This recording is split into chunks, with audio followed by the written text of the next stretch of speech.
Depois que vereadores da Serra derrubaram o veto do prefeito Sérgio Vidigal, que proibia o aumento nos salários da Câmara, muita gente perguntou aqui, por que a lei prevê esse veto, hein? Se ele não serve para nada. Afinal, se o veto pode ser derrubado, para que o veto? Aqui com a gente o advogado especialista em direito eleitoral, Marcelos Ferreira Pinto. Afinal, Marcelo, bom dia. Marcelos, bom dia, obrigado pela presença. Para que serve o veto? Para que serve o veto, né, Mário? De fato, é uma dúvida pertinente da população. Nos regimes presidencialistas, onde as constituições federais estabelecem a cláusula de independência e harmonia entre os poderes, é comum no processo legislativo que haja manifestação executiva. Na prática, é o Poder Executivo se manifestando sobre uma deliberação tomada na esfera do Poder Legislativo. É pertinente essa manifestação, o prefeito vetou a matéria, só que a matéria volta para a Câmara, até porque é uma lei de iniciativa da Câmara de Vereadores, e a Câmara derrubou o veto. Na prática, não há muito o que se fazer diante desse regime jurídico. Esse instrumento se justifica por quê? Da Câmara poder derrubar o veto ou da Assembleia derrubar uma decisão do governo e por aí vai, né? Do Congresso derrubar uma decisão do presidente. Isso é bom porque fortalece o debate? Por que se justifica isso? Fortalece o debate, é bom para a democracia. A Constituição Federal Brasileira estabelece no artigo 2º a cláusula de independência e harmonia entre poderes. Então é comum que os poderes se fiscalizem. O fato do judiciário, por exemplo, poder extirpar, né, expurgar do ordenamento jurídico uma lei considerada inconstitucional, não retira a importância do poder legislativo no processo de produção legislativa e até de fiscalização do poder executivo. Então é comum que esses poderes se fiscalizem e a participação do poder executivo através do veto, no caso do chefe do executivo, é inerente a esse regime. Vamos pegar esse caso agora lá da Serra. Os vereadores disseram, vamos aumentar o salário. O prefeito falou, não, veto, não pode aumentar, vai pesar muito aqui para as contas do município.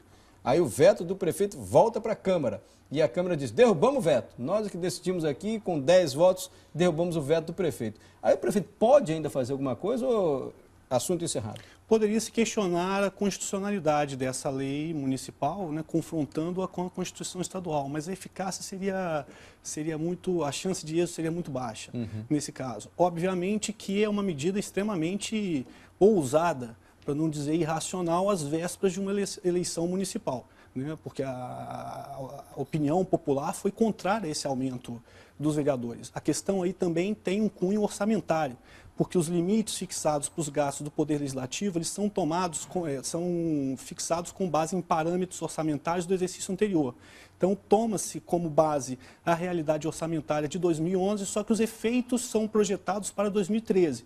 Então, é possível que em 2013, caso o orçamento não se realize em sua plenitude, esse aumento de salários complique em termos de custo. O doutor Marcelo está dizendo aqui, então, sobre o veto, que o veto é bom para a democracia, é importante que tenha isso, porque fortalece o debate, e é basicamente isso, né? Agora, não é decisivo assim também. O prefeito pode alegar, baseado no que o senhor falou, olha, mas essa medida é inconstitucional. Eu vou para a justiça, então? Existem dois tipos de veto. O veto jurídico, quando existe algum vício formal no processo de produção da lei, e o veto de natureza política. Me parece que foi esse o veto do prefeito da Serra, um veto de natureza política, tomado com base em parâmetros de moralidade, de adequação, de harmonia com o interesse público. Breno Comarelli escreveu para a gente, hoje o veto serve apenas para que o executivo, no caso o prefeito, o governador, o presidente, transfira para o legislativo o custo de projetos polêmicos e antipopular. Você acha que pode ter esse efeito também? O prefeito meio que... Estou lavando as mãos. Claro que tem esse efeito, porque tem uma repercussão política muito grande, ainda mais em ano eleitoral, no ano de eleição municipal, onde os cargos que estão em disputa incluem os cargos de vereador. Perfeito. Claro que a pergunta do Breno se refere especificamente a esse caso da Serra, a gente está citando aqui apenas em tese. Mas agora, falando sobre aumento de vereadores, os vereadores sempre justificam dizendo assim, olha, a lei diz que a gente tem que aumentar o salário, que nós somos obrigados a aumentar o salário. É verdade isso? É mentira.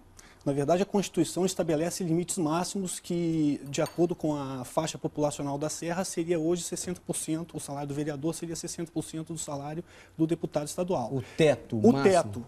A Constituição não obriga que o salário do vereador seja de 60% do deputado estadual. A Câmara estabelece esse teto se quiser. Então, quer dizer, a Câmara não é obrigada a fixar esse limite. Isso é um limite, é um teto. Não que o vereador tenha que ganhar isso, né? Entendi. Num ano eleitoral, onde os servidores públicos estão tendo reajustes aí em parâmetros bem inferiores, me parece equivocada essa opção. E aí, voltando à questão de derrubar o veto do prefeito, o prefeito não pode ir para a Constituição e falar isso é imoral. Baseado no que um servidor público teve de reajuste, um vereador ter 61% de reajuste, é imoral, até porque o orçamento de 2009, não sei se eu vou voltar com o mesmo dinheiro que a gente tem hoje. Isso não caberia? Caberia essa arguição, sim, com base em princípios de moralidade, enfim, todos os princípios estatuídos no artigo 37 da Constituição Federal. Esse princípio da moralidade valeria também para outras leis que a gente observa e fica assim meio inconformado. Como é que pode isso? 60 dias de férias para servidor do judiciário, senador, auxílio saúde para ele e para a mulher, até ele morrer a gente paga lá a saúde dele. 14º, 15º para deputado. É lei, mas não parece legítimo. Isso tem o que fazer sobre isso? Essa análise de moralidade geralmente é feita durante a produção legislativa. Ela faz parte do próprio debate inerente ao processo legislativo. Uma vez introduzido no ordenamento jurídico, esse juízo de moralidade não é mais tão pertinente, tão cabível em sede judicial. Então, se você me pergunta se é moral um parlamentar deliberar sobre o próprio salário, me parece que não. Só que é constitucional. A Constituição Federal estabelece expressamente essa previsão. Marcelo Ferreira Pinto, advogado, muito obrigado pela presença aqui no Bom Dia, falando principalmente sobre o veto, para que serve o veto. Ele disse que é bom para a democracia e há alguns instrumentos também para que o prefeito que tem o veto derrubado tente ainda recorrer. Muito agradecido, viu?